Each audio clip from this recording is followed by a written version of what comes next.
Like everyone else, he wanted to be like Mike, but he was the only one to almost pull it off.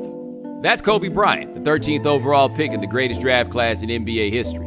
But more than just great players, 96 saw the entry of revolutionary personalities and icons, those who charted the path of the next 2 decades of pro basketball in the shadow of Michael Jordan's legacy.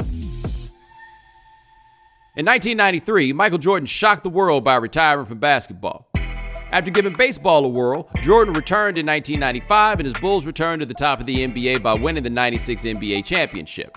But while Jordan was gone, NBA fans and media started playing a new game. Who would be the next Michael Jordan? The first candidate to get steam was Grant Hill. Hill hit the league in 1994. He was a great player and an exciting high flyer, but calling him the next Jordan was more about his clean, marketable image than his game. What few realized then was the answer to this question was right around the corner. Would he ever be as good as Jordan? That remained to be seen. But even as a high schooler, he looked just like Michael Jordan. Not a physical resemblance, but his game was clearly honed by studying Jordan. His moves were Mike's, his mannerisms were Mike's, and he had an intensity that was remarkably similar to the greatest competitor the game had seen. He was Kobe Bryant. In some ways, the Jordan comparisons proved damning, as no one could live up to that standard. But the NBA was full of guys who wanted to be like Mike. Only one was able to do so in a way that merited bringing up his name in the same sentence as Jordan. Fans grew up with Kobe in a way they had never done with another superstar. His place on a glamour franchise made him a permanent fixture of the news. His triumphs and failures were beamed into homes, creating an unbreakable relationship with his most ardent fans. In the most endearing ways, he belonged to so many people, a champion on the court and in the hearts of millions. Kobe, you're my favorite player. Kobe is probably the heart of LA.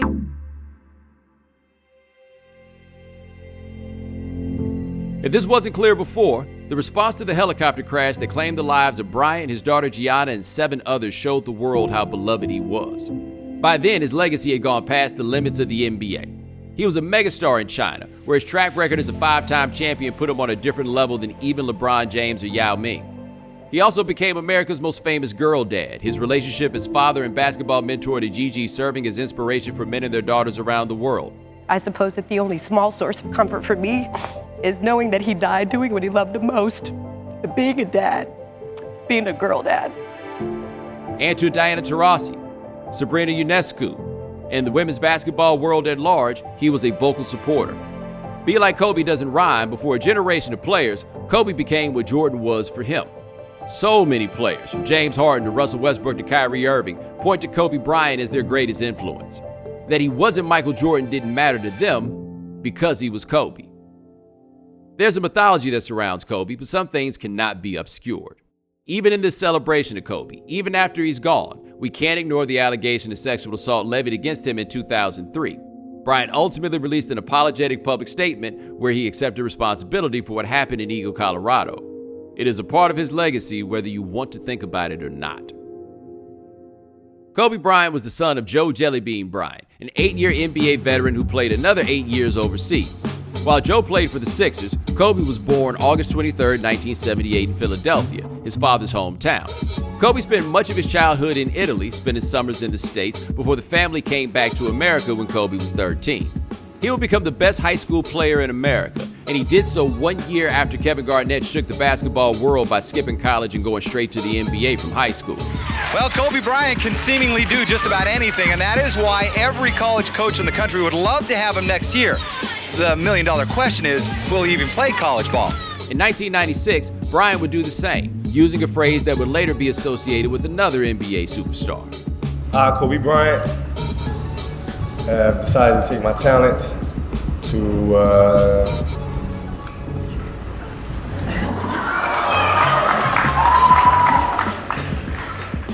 I have decided to skip college and take my talent to the NBA. The New Jersey Nets were hot on Bryant, but Kobe didn't feel the same. He wanted to play for the Lakers, whose general manager, Jerry West, was blown away by watching Kobe work out. Bryant and his agent, Arn Tellem, made it clear to the Nets that Kobe would not sign with them, hoping to scare them out of drafting Bryant. It worked, as the Nets took Kerry Kittles. Bryant was selected by the Hornets, but his rights were quickly traded to the Lakers for Vlade Divac. The golden jersey, baby. Bryant landed in Los Angeles the same summer as Shaquille O'Neal, who signed with the Lakers as a free agent. In one offseason, the Lakers secured the foundation of the franchise's next 8 years. Now, the road was a bit bumpy. The Lakers struggled to break out of the West, and O'Neal and Bryant struggled to get along. You can hear them yelling and cussing at each other during the game. Their talents were prodigious, but their personalities ill-fitting. Bryant was a driven, focused overachiever. Shaq was highly skilled and dominant on the floor, but he was also Shaq. Shaq, he's the greatest of the universe. Always wanted to be a team player. Big dog ain't mean, then the house won't get guarded. Period. How do I classify my relationship with Shaq? We throw punches every day, body slam each other every day. They were obvious Hall of Fame talents, but through 1999, how they got along merited more attention than their performance on the floor. The drama and chatter would continue, but the basketball? Both the Lakers and Bryant were about to take a leap. You could say Kobe had 3 primes or one really long one. It begins in the 1999-2000 season, Bryant's 4th and Phil Jackson's 1st in Los Angeles. This was the year Shaquille O'Neal was better than he'd ever been, running away with the MVP as the Lakers ran away with the championship. But it was also a breakout year for Bryant. After starting the season benched with an injured thumb, Bryant averaged 22.5 points, 6.3 rebounds, and 4.9 assists per game, each a career high. The following season, he put up 28.5 points per game in the regular season, then 29.4 points, 7.3 rebounds, and 6.1 assists in the Lakers' second title run. After that, the Shaq and Kobe era ran 3 more seasons, including the 2002 title that completed a three-peat. Congratulations, greatest. Congratulations, the most dominant. You take that jersey up, put your own jersey on, man. About time now? Yeah. The next 6 seasons, Kobe averaged at least 26.8 points per game each year. In 05-06, he averaged 35.4, the most in the NBA since Jordan's 37.1 in 86-87. Then Kobe won the scoring title again the following year. But from 04 through 07, the Lakers didn't win a playoff series. Bryant, frustrated by what he felt was an inadequate roster, asked for a trade. Yeah, I would like to be traded, and as tough as it is to say that, and as tough as it is to come to that conclusion, there's no other alternative. The Lakers refused. Bryant calmed down, and the Lakers started the 07-08 season strong. On February 1st, the Lakers were 28-16, but probably one player away from contending in the West. That day, they traded for Pau Gasol of the Grizzlies. The Lakers finished the season 57-25, the best record in the West. Kobe averaged 28.3 points, 6.3 rebounds, 5.4 assists, and 1.8 steals per game. And for the first and only time in his career, he was voted most valuable player. The Lakers lost to the Celtics in 6 games in the NBA Finals, but Los Angeles won consecutive titles the next 2 seasons. Over those 2 seasons, Kobe averaged 26.9 points per game, and any question about whether Kobe could win a title without Shaq was answered. Oh, and after that was answered, Kobe put an exclamation point on it. We know what it means as a team, but what about individually for you? Just got one more than Shaq.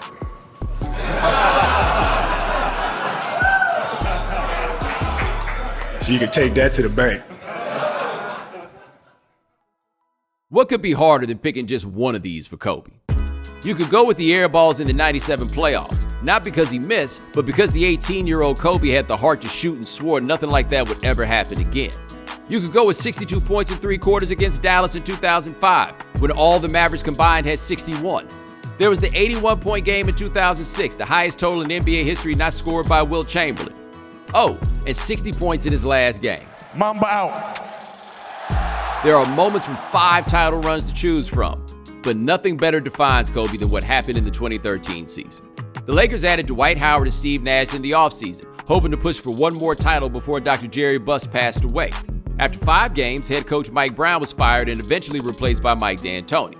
The Lakers were shockingly average. On March 28th, the Lakers were 37-36, scraping to make the playoffs. From then on, Bryant carried the Lakers. In the next 7 games, Kobe played 40-plus minutes in each one.